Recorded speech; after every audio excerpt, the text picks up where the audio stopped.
Honorul huddled in the corner with the other accused boys, trying to keep warm. The guards were coming. Who would they take this time? Rough hands suddenly dragged Honorul to the center of the room.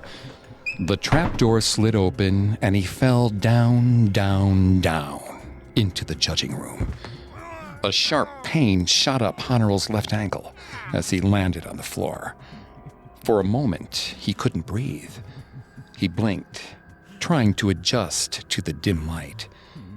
A guard loosened Honorul's tied hands. Honorul's eyes stung as blood rushed into his numb fingers. The judge recited the accusations against him, disturbing the peace, and consorting with the devil to kill Frau Wagner's cow. Honorul cried, professing his innocence, but they didn't listen.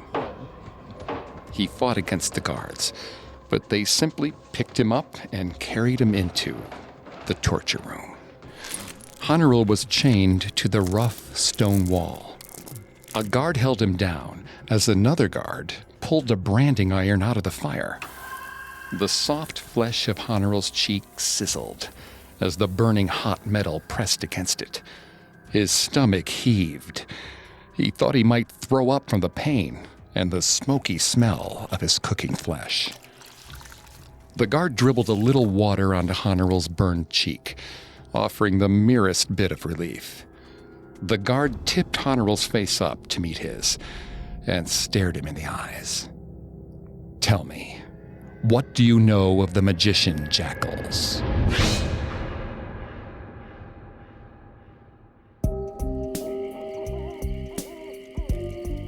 Welcome to Haunted Places. I'm Greg Polson. Every Thursday, I take you to the scariest, eeriest, most haunted, real places on Earth. This week, join me on a supernatural journey to the eerie Witch's Castle in Salzburg, Austria, and discover why, to this day, it's haunted. Listen to more episodes of Haunted Places, as well as Parcast's other podcasts, on your favorite podcast directory. We're also on Facebook and Instagram at Parcast, on Twitter at Parcast Network, and at Parcast.com. Many of you have asked how you can support Haunted Places. If you enjoy the show, the best way to support us is to leave a 5-star review wherever you listen to podcasts. The Salzburg province of Austria is known for its lovely alpine landscape. Beyond the amazing natural beauty, many tourists are drawn to the area for its stunning architecture and rich history. About 1.5 hours from the capital of Salzburg City, a medieval relic has stood for over 800 years. Perched on a rocky point overlooking the verdant Moor Valley, looms the forbidding, windswept Moosham Castle. Moosham is a spur castle, standing on a ridge which rises about 3,500 feet over the surrounding countryside. It's virtually inaccessible from two sides, and built to withstand long sieges. Due to its long and bloody history of imprisonment and torture of witches, Moosham is nicknamed the Witch's Castle. Some visitors have had encounters with the supernatural, suggesting that the castle continues to imprison the wretched souls who were once persecuted there. Although no one knows when Moosham Castle was built, it first appeared in records in 1191. The castle was originally owned by the noble Moosheimer family. In the late 13th century, the property was seized by the Prince Archbishop of Salzburg and turned into a regional seat of power, a role it served throughout the Middle Ages. By the 1600s, Moosham Castle consisted of 3 courtyards surrounded by a maze of rooms, including a huge stable, a granary, a dining hall, and 2 towers. In addition to hallways, a series of wooden external walkways line the courtyards, connecting most of the castle. The outer walls of the castle were constructed from hard white stone, harvested from a Roman settlement that formerly stood on the site. Moosham Castle meted out both judgment and punishment through its courtroom and tower prison. The court handled all sorts of cases, including poaching, adultery, fraud, and witchcraft. Often, prisoners were tortured to extract confessions. One such confession touched off an extremely dark period in Austrian history. The icy water hit Barbara, pulling her back to consciousness. A groan escaped from her cracked lips. She would not confess. She hung, wrists raw and bloody from the shackles, arms pulled behind her back, the steady burn of muscles stretching with every heartbeat as her shoulders were slowly pulled from their sockets. She had told the truth. She wasn't guilty of anything. Barbara squirmed, trying to ease the pressure, but it didn't help. Her arms, neck, back, her whole body was one big throbbing ache. She had begged, pleaded for mercy. But they knew she had cursed the innkeeper, and then his son had fallen ill. They believed she was a witch. A guard kicked Barbara, causing the chains her shackles dangled from to twist. A hand grasped her ankle. Something hot and stinging suddenly stabbed into the tender flesh under the nail of her big toe. The acrid smell of sulfur hit her nose. Barbara kicked weakly, trying to dislodge the burning sulfur stick, but she held her tongue. She was not a witch and would not confess to being one. Barbara twisted her neck. Out of the corner of her eye, she could see the doorway. The guards were dragging a prisoner across the rough stone floor. Paul! She had thought him dead, but here he was, bound and gagged, his dear face bruised, his eyes nearly swollen shut. She hadn't seen him since they were arrested. She watched in horror as they laid Paul down on the wooden stretching bench. They extended his arms and legs, tying his wrists and ankles to the four corner posts. Paul's body grew taut. He groaned as his arms and legs began to pull in opposite directions. Eventually, he would be ripped apart. Stomach heaving, Barbara twisted against her chains. A guard leered at her, and she understood. They would make Paul pay for her defiance. Barbara's mind raced. If they wanted to know about witchcraft, she'd give them a story about witchcraft. She wouldn't confess for her sake, but Paul's. Words burst from her lips. In 1675, a beggar woman named Barbara Kohler and her partner Paul Kaltenpacher were arrested for harassing a Salzburg businessman when he would not give them alms. Angry with his lack of charity, Barbara cursed him. Soon after, when his son mysteriously fell ill, Barbara and Paul were forcefully questioned by authorities. Barbara confessed to officials that her son from a previous relationship, also named Paul Jacob Kohler, had made a pact with the devil. Even more worrying was Barbara's admission that Paul Jacob, or Magician Jackals, as he came to be known, was a Fagin-esque leader of a bunch of beggar children to whom he was teaching black magic. At the time, the Salzburg area was suffering through a famine due to unusually cold weather. Economic anxiety plagued the region. A devil worshiper uniting the droves of starving beggar children around Salzburg city.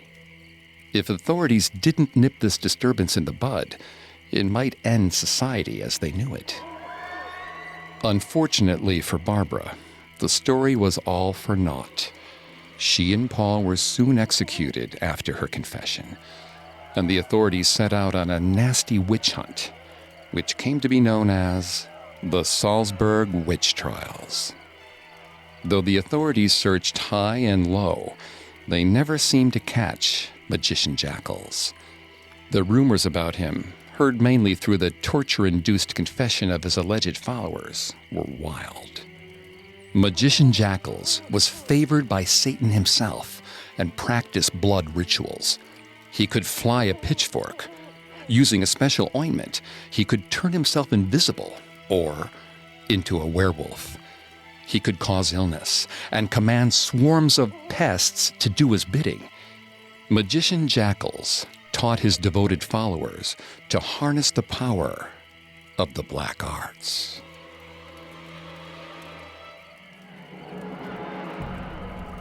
Moritz hated coming down to the dungeon.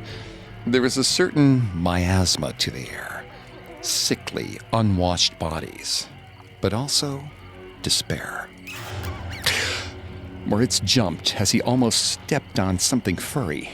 Ugh, he hated rats. Moritz blinked, adjusting to the permanent gloom of the jail cells. Other than his torch, the only light came from a single small, high window in the damp stone wall. Moritz sat down the rough wooden trencher of scraps for the prisoners. The crowd of boys fell on the food, shoving and fighting to get something in their bellies.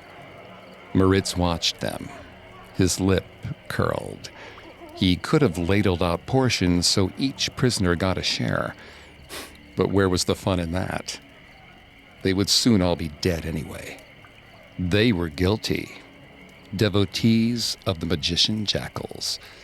Their souls had already belonged to the devil. What did it matter if they starved?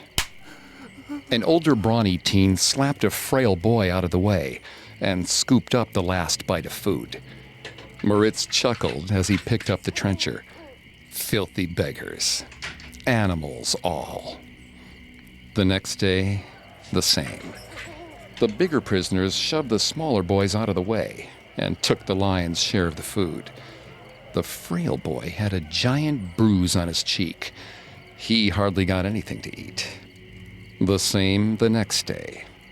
The boy's cold eyes glared hatefully at Moritz as he picked up the empty trencher.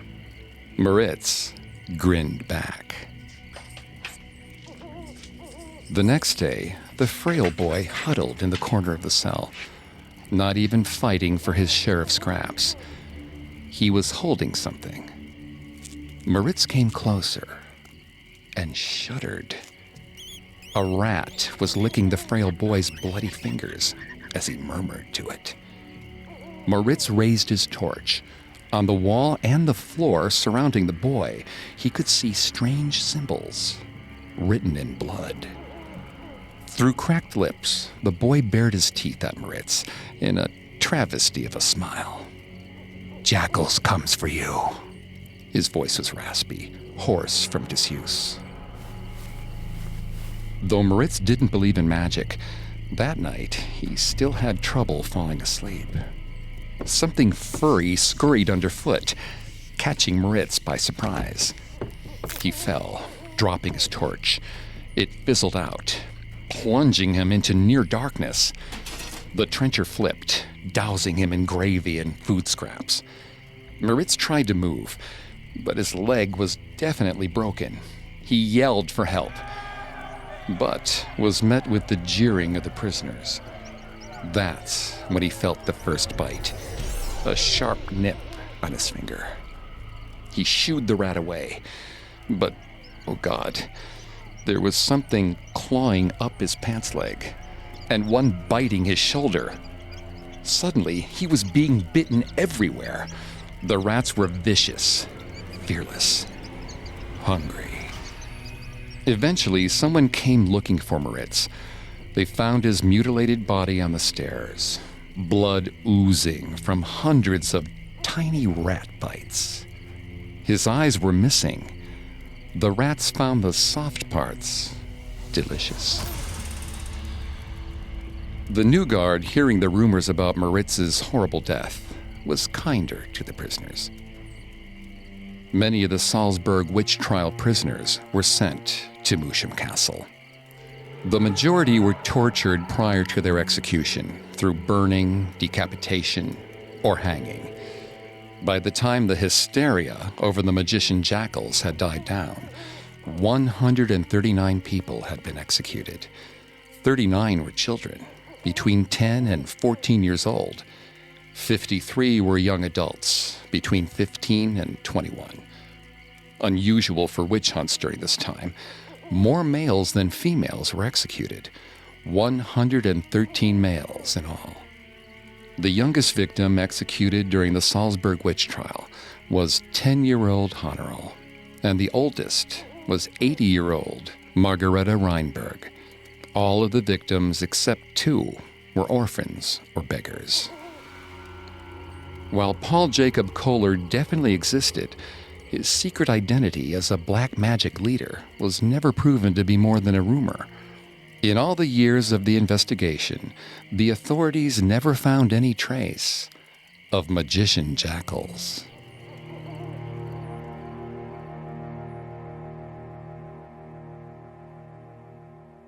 Our story will continue in a moment, right after the break. Now, the story continues. Even after the hysteria of the magician jackals investigation died down, Moosham Castle continued to imprison and execute people for witchcraft. Quite often, those accused of witchcraft were in a place of vulnerability and subservient to their accuser. It's rumored that the secretly pregnant mistress of a church official or 2 was executed here as a witch. In the mid-1700s, the prisoners of Moosham were overseen by a man named Eitan Heilmeyer, generally called Warden Tony, or Henchman Tony, behind his back. Warden Tony lived on site at the castle and is said to have taken a particular pleasure in torturing prisoners. That is until one summer's night in 1775. Tony turned over in his bed. For several days, he hadn't been sleeping well. Usually he didn't think about the prisoners, but the violent death of this girl had disturbed him. He heard the watchman call 2 a.m. It was not long until the witching hour. He forced himself to close his eyes. The girl was young, no more than 15, and she was accused of being the devil's handmaiden. She pled, clutching her round belly, begging for mercy, at least until the babe was born. The judges pulled out the judging sword. Etched into each side of the sword was an image, one of a hangman's noose, the other of horses. They turned the horse side up. The girl screamed as Tony tied the rope around her wrists. Another guard did the same with her feet. Tony slapped the horse's rump. The horses walked forward. At some point, the girl wasn't able to scream anymore. She had gone into early labor. Her limbs were ripped from their sockets. Tony woke, drenched in sweat, struggling to breathe, tangled in a sea of blankets. His dreams were getting worse. Tony threw on a dressing gown. He needed to get some air. Nodding to the passing night sentry, Tony stood on the bulwark, still unsettled by his nightmare. That's when he saw the light traveling across the floor of the valley. It had to be a carriage racing toward the winding road that led up to Castle Moosham. Tony got a bad feeling in the pit of his stomach. He didn't know why, but he was sure whoever was in the carriage was coming to see him. All too soon, the carriage arrived at Castle Moosham. The wooden gates swung open on their own, and an expensive black carriage driven by 4 huge coal-black stallions thundered into the main courtyard. Tony resisted the urge to run and hide. An icy chill went down his spine. The horses had glowing red eyes. A pale, expressionless driver opened the carriage door, and a handsome young gentleman in a coat of black superfine stepped out. He caught sight of Tony and smiled. Something about his smile was unpleasant. Like a cat smiling at a mouse before pouncing, thought Tony. The handsome young man removed his black gloves, reached into his breast pocket, and pulled out a small scroll. With a flourish, he unrolled it and held it out to Tony. He snapped his fingers, and a small flame appeared, cupped in the center of his hand. Tony bent forward to read the scroll. With sickening clarity, he suddenly remembered a brash bargain he made on a drunken evening long ago. Tony traced over his signature that pledged his soul to the devil in an exchange for a long, healthy life. Apparently, the devil was finally here to collect his due. The handsome young man rolled the scroll shut and slid it back into his pocket. With a flourish, the man gestured for Tony to climb into the coach. Tony frantically looked around. Usually his clever tongue was good for getting him out of situations, but at this moment, his tongue cleaved to the roof of his mouth. The devil wanted to take him to hell. The handsome young man smiled. He snapped his fingers again. Behind him, Tony suddenly saw the girl. Pale and thin, oozing sores around her sharp wrists where ropes had once bound her hands. The wind caught at her stained, ragged shift, her eyes wet and black, and burning with malice. She held something in her arms, a writhing, purpled thing. Tony stepped back, but the handsome young man grabbed his arm. His grip was firm. The touch of his fingers seemed to singe Tony's skin. You can take your chances with them, or come with me. The girl wasn't the only one. Tony looked around the courtyard. It was filled with ghosts of former prisoners, hundreds whose deaths he'd overseen. Dressed in rags, they stared at him. Some had gaping wounds, others burns. They shuffled nearer with clawed hands, wanting to... Tony wasn't about to find out. Tony climbed into the carriage. The young man sprang up after him. The carriage disappeared into the night, and Warden Tony was never seen again. Warden Tony served the court at Moosham Castle for over 30 years, living unto a ripe old age. Legend has it that Tony made a deal with the devil in his youth, exchanging his soul for good health, which he used in the service of making people suffer. Some say Tony never died, but in honor of his cruel ways, was spirited away by the devil himself.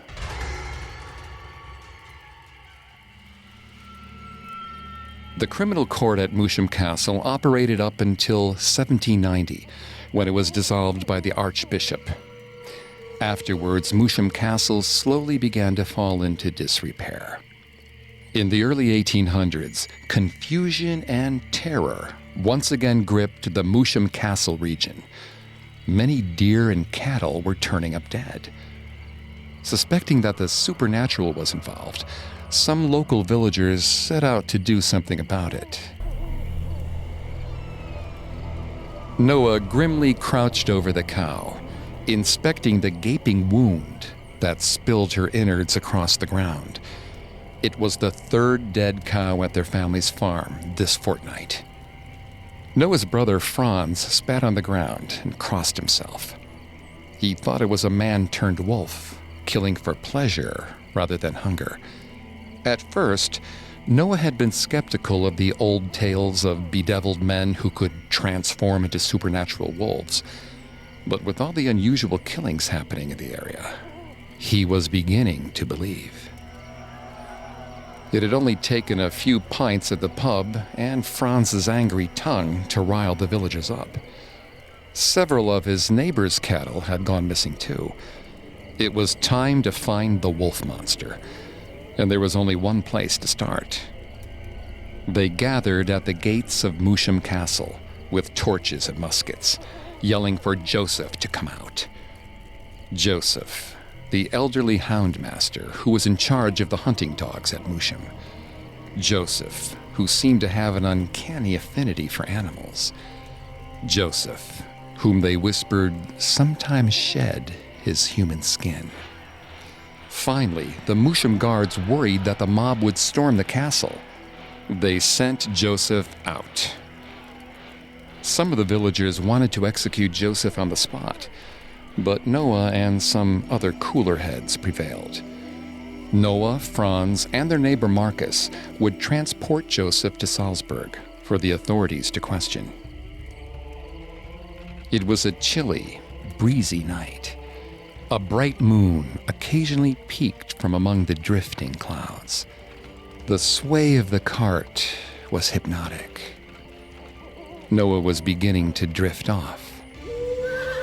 Joseph's sudden howl sent shivers racing up Noah's spine. It startled the horses. Marcus pulled hard on the reins as the horses bucked. Joseph tumbled from the cart and took off running, headed into the Mitten Woods. If Noah hadn't seen it himself, he never would have believed it. Joseph flexed as he ran, and the ropes binding his arms to his torso suddenly popped free. Franz ran after him. Marcus and Noah caught up with Franz near the edge of the woods. Noah handed Franz his musket. It didn't matter how far Joseph had gotten. Franz was the best tracker in the village, if not all of Salzburg. They'd find Joseph. As the night wore on, Noah became more and more anxious. The woods were unusually quiet. Something was wrong. But Noah couldn't put his finger on it. He told Franz and Marcus they should turn around, but neither of them would hear of it. Anxious, Noah whirled around, nearly dropping his musket. The others chuckled at his reaction. "Keep a steady heart, brother," said Franz, clapping Noah on the back. Marcus had spied something up ahead in the woods. He put a finger to his lips and gestured for the others to smother their torches. As silently as possible, the men crept through the forest. Joseph stood in a small clearing, bared to the waist, ancient symbols scarred into his torso, chanting under the light of the moon. Joseph turned in the men's direction, and then it all happened so fast. Joseph fell to the ground, twisting and contorting. Tremors rippled under his skin. Franz rushed him, trying to tie him up. Joseph latched onto Franz's leg with clawed hands. He was shuddering, his face lengthened and growing furry. Franz tried to kick free and fell onto a huge gray wolf. Saliva dripped from its slavering jaws. Its yellow eyes seemed to glow with malice. Noah stopped in his tracks, stunned. Marcus tried to take aim, but he couldn't get a clear shot without hitting Franz. Franz and the beast wrestled, rolling on the ground. The wolf latched onto Franz's throat. Noah was galvanized into action. He surged forward, swinging his musket at the creature's head, stunning it. Franz struggled loose. Marcus aimed. The wolf collapsed, shot in the head. Its fur began to recede, and suddenly Joseph lay on the ground, scratched, naked, blood streaming from his head. Franz lay next to him, trying to catch his breath. His hand, leg, and neck all streamed blood. Franz held up a trembling hand. His fingernails had turned black. They were sharpening, lengthening into claws. Franz's body was beginning to shudder. Marcus grabbed Noah before he could come any closer to Franz. Franz was panting now, rolling his eyes, becoming less human with every heartbeat. His lips drew back from his suddenly long teeth. "Keep a steady heart, brother," Franz snarled.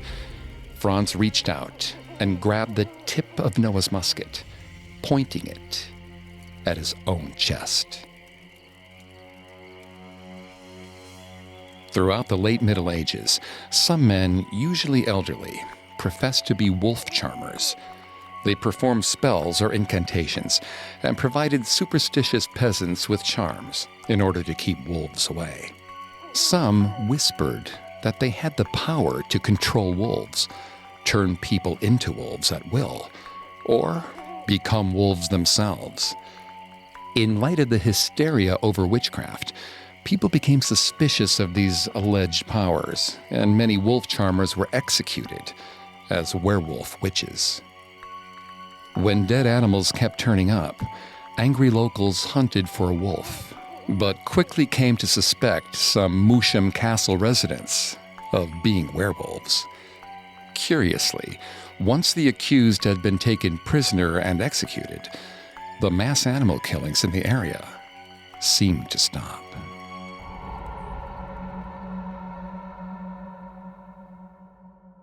Our story will continue in a moment after a brief message. And now, back to our story. After the state abandoned the property and the Moosheimer family line died out, the castle was left to rot for over 50 years. In 1886, the Austrian explorer Count Johann Wilczek purchased Moosham Castle from the state and restored it to its former glory. Count Wilczek filled the castle with his art collection, much of which he had personally collected during his various travels. Today, Moosham Castle continues to be privately owned by the Wilczek family. In addition to allowing the castle to be used as a movie set, the Wilczek family has opened several rooms to the public, creating a museum display of Count Wilczek's art collection and artifacts from earlier times in the castle. Both visitors and staff at Moosham Castle have had paranormal experiences with those caught between this world and the next. Anna jumped, caught off guard by the sudden thunder. Another one of those rapid summer thunderstorms was sweeping down from the hills. It had already been a slow day at the castle. Now with the rain, it was unlikely there would be any more tourists today. Right on cue, her boss called, telling Anna that she could lock up early if no visitors were there. Anna walked down the hall humming.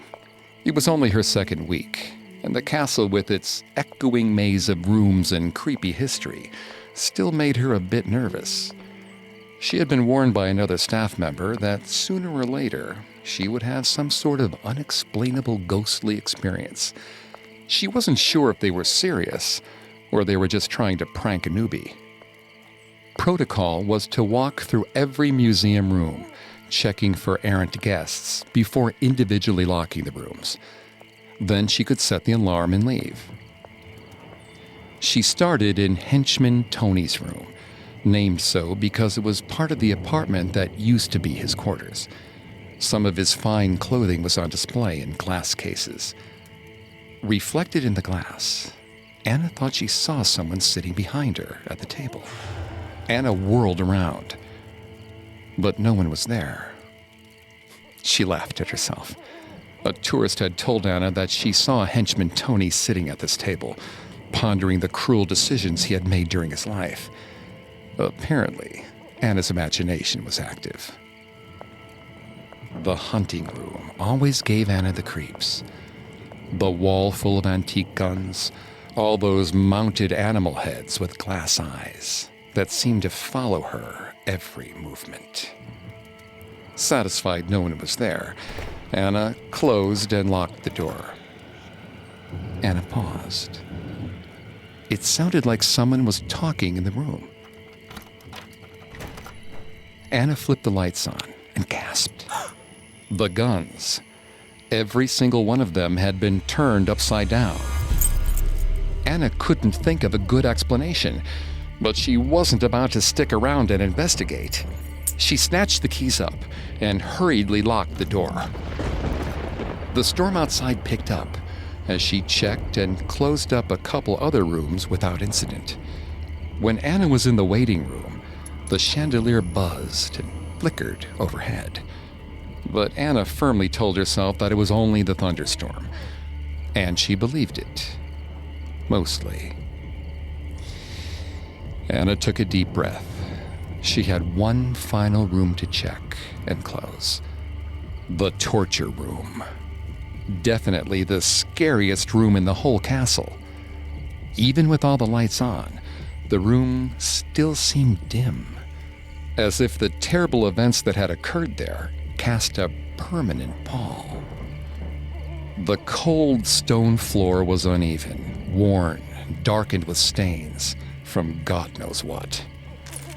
The centuries-old implements of torture, the rusty shackles that hung from the ceiling, the knives, tongs, and iron stamps for branding mounted on the rough-hewn walls, the stretching rack, the footscrew. Anna shuddered. Tourists were always fascinated by the room and wanted to take selfies posing in the stocks, oblivious to the fact that someone had once pleaded for their life there. Anna nervously crossed the room to check the solitary confinement hole. There was a sudden clap of thunder, and the room went pitch black. Anna put out her hand and took a tentative step, feeling for the nearest wall. Somewhere near the door, there was an emergency flashlight. Anna cracked her shin on the stocks. It hurt, but at least she knew where she was. The downy hair on the back of Anna's neck prickled. She held her breath. For a moment, she thought she heard something. Something warm brushed against her cheek. Anna stumbled over a stool, but finally found the flashlight. She clicked it on. A woman stood in front of Anna. Her face was hideously burned, pink patches on her scalp where her hair had been singed down to the root. Her hand shot out to grab Anna's. It was warm. Anna struggled loose and ran for the door. She darted out of the room and slammed it shut behind her. She ran down the hallway, the small beam of light from the flashlight bouncing crazily from her motions. Behind her, the door suddenly sprang open. Anna glanced back as she rounded the corner. The ghost was floating along after her. All she had to do was make it to the vestibule. Anna turned back and surged forward. Suddenly, lightning struck, and in the split-second white glow, she could see more ghosts, not more than 10 feet in front of her, blocking her way to the lobby. They began to drift toward her. Anna scurried into a side room at random and ran out the door on the far side. She'd go through the courtyard and double back around. The rain had slowed to a drizzle, and in the gloaming, Anna caught sight of several more ghosts. Anna began to sob. She wasn't going to be able to escape. She went back the way she came. As she stepped into the hallway, the lights came back on. The burned woman beckoned Anna to come. The crowd of ghosts surveyed Anna before silently parting to let her through. Anna held her breath as she passed between them, shuddering. Even the warmth tingled through her skin. All the ghosts were horribly disfigured. Burns, slit throats, skin and bones from starvation, bloody stumps where limbs should be. The burned woman walked on. Anna timidly followed, ready to flee. But the rest of the ghosts stayed a respectful distance behind Anna. They were herding Anna somewhere. She wasn't sure where. She didn't know this part of the castle very well. Finally, Anna stood before a door. She tried the knob. It was locked. The burned woman touched the lock, and the door sprang open. Anna flicked on the lights and stepped inside. She was in a dusty, small chapel. The burned woman clasped her hands together. Anna looked up at the crucifix on the wall. That's when she understood. The spirits wanted Anna to pray for their souls.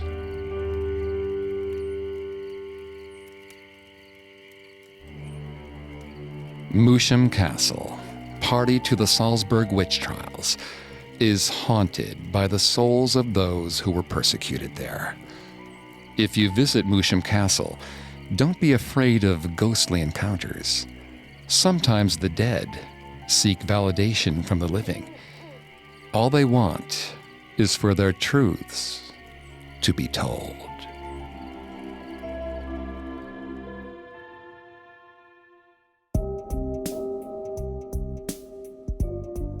Thanks for listening to Haunted Places.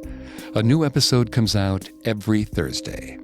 Listen to all of Parcast's podcasts on Apple Podcasts, Stitcher, Google Play, CastBox, TuneIn, or your favorite podcast directory. Many people ask how they can help the show.